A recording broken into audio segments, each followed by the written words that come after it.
I thought I would demonstrate to you the patient check-in app I created previously. So we'll start that. And as stated before, the patient can choose which language they're going to answer the questions in. As was mentioned at our recent meeting, we would need to put an on-screen keyboard for other languages and then translate into English for the free text areas. But I'll show you what I have and how it could work. First, I'll just enter in the patient's name and date of birth.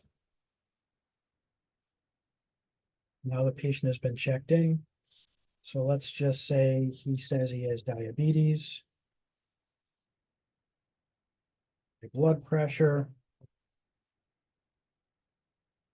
I could spell, I could do it. And chest pain. Then this is kind of the review of systems area, so he could choose some of the things that are bothering him now.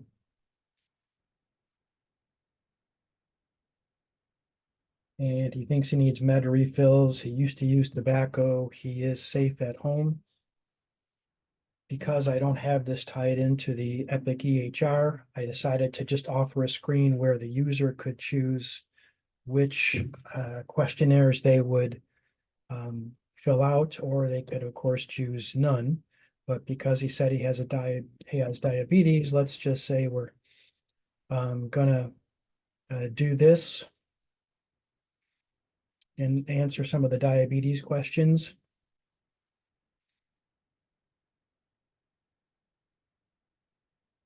Then he also said he had trouble with high blood pressure. So let's do this. And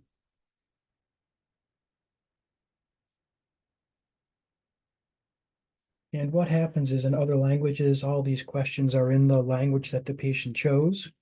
And so when we get the results back on our system, it'll be translated back into English so we understand what the patient was choosing.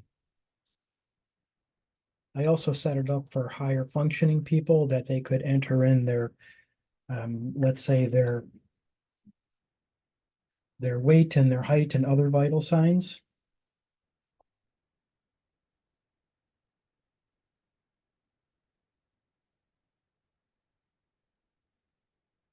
Edward is not very healthy of late. What can we say?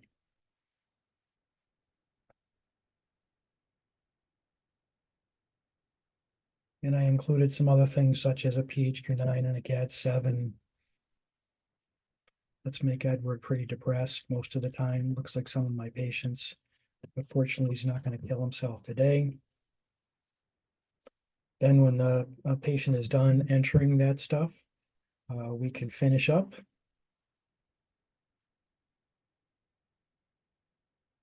And as I was trying to show you before, we can get out of this.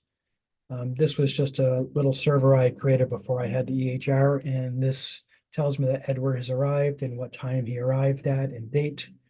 And then I could view all his answers, like I would think I was showing you last time. As you can tell, because he said he has diabetes, because he said he had high blood pressure, I was able to take the questionnaires that he answered with those diagnoses, and I corresponded them to that diagnosis in the subjective part. And then I pulled out safe and home, former tobacco smoker for social, did a review of systems, which he clicked off, needs med refills. For some reason, I didn't get the PHQ-9 in here, which is weird. Usually it's going to be in there.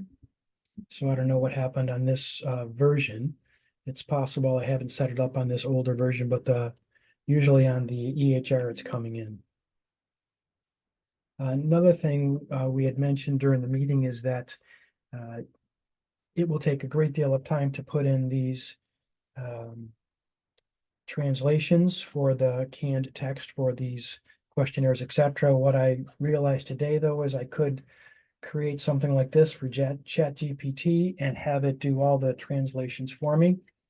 And I can just put in all the languages I want translated and all the text I want translated, format it so it's ready to go as an insert with MySQL, and then I built it. This is right now how I've done it, where in the past, where I would make it easy for putting in the translations for each form. I could choose the form, then I would have the labels for each part of the form, and then I would put it in English, and then I could do it in Spanish. However, with ChatGPT, just using the free version, I should be able to just populate my database rather quickly.